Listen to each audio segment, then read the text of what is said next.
Hello, welcome to Greg's Trading Place, also known as Weenie Trades. In this video, I'm going to be going over my October swing trades. So if you're an options trader or you're a swing trader, this video is for you because I'm going to be going over what I did well and what I can improve upon. And actually, before we get started, I encourage you guys to tune into Wednesday's live stream. We're going to be having Romulus come on stream. We're going to talk about the markets and we're going to talk about Club Romulus. And Romulus was actually on Brandon Carter's Victory Talk podcast. And I actually even donated on the podcast. It was a lot of fun. One of the best two mentors collaborating live on YouTube. So be sure to check out that video. I think I have a link to it at Weenie Trades Live. I'll throw the link to it in the description of this video. There are a lot of great knowledge nuggets in this video, so I encourage you to check it out. So this month was actually a really good month. Swing trading options. I'm going to go over some of my losers, some of my winners, and just talk about what I could do better. And then we're going to briefly talk on the SPY, and then next video is going to be tomorrow. So let's check it out. First trade I want to go over is RUM. And RUM stock, this is a new IPO, and we had a nice long consolidation. Look at this. Got our low points. We kind of got our high points over here, and look at this. Obviously, later in the month, we broke down, but I was actually looking for a long trade as the hype was still there. And you can just kind of draw this little midpoint of the range right here. You can see that like 1280 is a nice breakout level, and I actually went long RUM just over here. It just eked above one of my resistance levels. It was about 1260, and I went with calls. Whenever I'm trading calls, I usually only like one entry. I don't like to add. I don't like to average down. I don't like to average up on calls. I usually just like to get my position, and then I like to cut out whenever it's wrong. So I went long right over here, and then the next day it just kind of gapped down and I stopped out. But one thing that I can improve upon was when I was talking about the RUM calls, I was saying I want my stop loss as a daily close underneath 12. And we never had a daily close underneath 12. So I didn't respect the stop, and boom, RUM shot up and people were able to get a nice good, 10, 11% gain. So the lesson is to stick with your original stop loss and you can potentially get out with a profit. Also, be open to the other side of the trade as well. Look at this. RUM breakdown was absolutely insane. I'm sure put options absolutely printed on that 44% drop. So that was the first trade. Stick with the original stop out is the lesson. The next trade I want to talk about is QQQ, and this is QQQ bear call credit spreads. And that basically just means, hey, on a bear call credit spread, you're expecting the stock or ETF in this case to just stay underneath a level. And so the Qs, we had a nice overextended rally right back over here at the beginning of October. And right at the top of the rally, I went short by selling bear call credit spreads.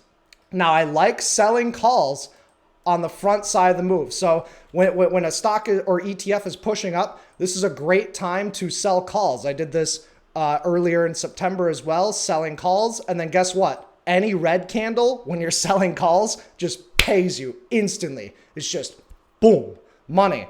And so this one was a little bit interesting because we went sideways for, another day or two. But guess what? Even though it eked a little bit higher from the entry the next day, the calls were actually worth the same price. And actually, I was still up on the trade, even though the price was higher. So that's kind of a cool thing about selling calls, is that it gives you so much more wiggle room because you're collecting premium on that theta decay. And then boom, we got a nice good drop. And I was able to take profits once we had that nice down day on the Qs. But what I could have done better is that when you're selling calls, you really want the premium to expire worthless. And so I still had a little bit of premium left. I think I had like 40 or 50 bucks left per spread that I could have collected on. And so that's a lesson that I need to take home, is that most of the time on credit spreads, if you're up a good amount, most of the time you're going to get the maximum profit. Of course, the market could have rallied and taken it all away, but that's the less likely scenario. So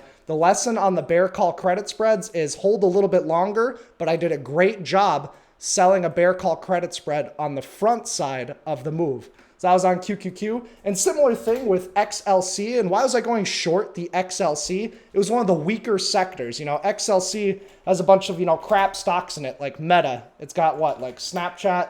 There's quite a few others in, the XLC that's just, really weak. And XLC was bearish. And, we got a nice good pump. And it was similar. Selling short, selling bear call credit spreads on the front side of the move. And then boom, We get a nice good down day. Boom, nice good down day. Hit the take profit. What I need to do better on XLC is looking at the spreads. So always double check the bid-ask spread when you're trading options. And that just means how much are you paying to get into the trade? For example, SPY has the best liquidity in the market. It has the tightest bid-ask spreads. So you can just spam market buy, you can spam market sell, you can hop in, hop out, and you're not going to take a lot of slippage paying the difference between the spread. What I should have done with XLC was probably just done puts, like just a straight up put option instead, because then you get paid better and you're paying less on the spreads.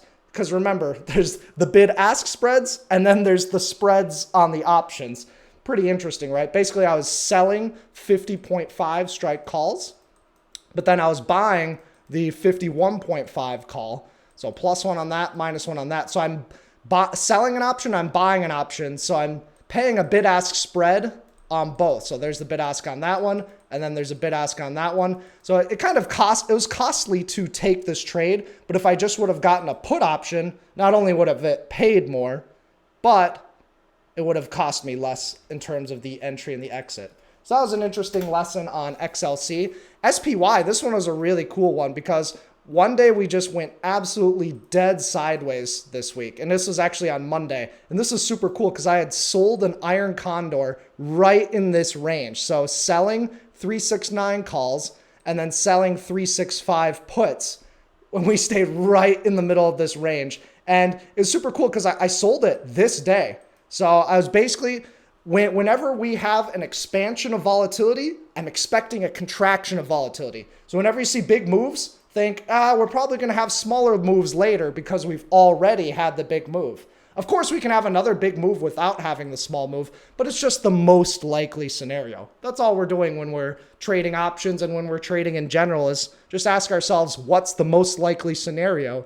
And I think it's very helpful to know the most likely scenario. So based on that impulse wave up, I was selling bear call credit spreads and selling a put credit spread in a tight range. It was super cool because it only cost $48 and you can potentially make $152 off of just that $48. And so I sold 2 of them. So I was able to get a nice good profit on the iron condor and actually could have held the entire thing and gotten a 300% gain plus. So that's something to think about is, I'm happy that I took the profits right in the morning, selling right there, TP right in the morning, but I could probably hold for the duration of the day. So again, back to credit spreads, try to hold on to them, diamond hands those credit spreads and paper hands those calls and puts. So play hot potato with when you're just having an open option, but when you have a credit spread, diamond hands it. So that's a big learning lesson, but either way, I'm pretty happy with the iron condor trade.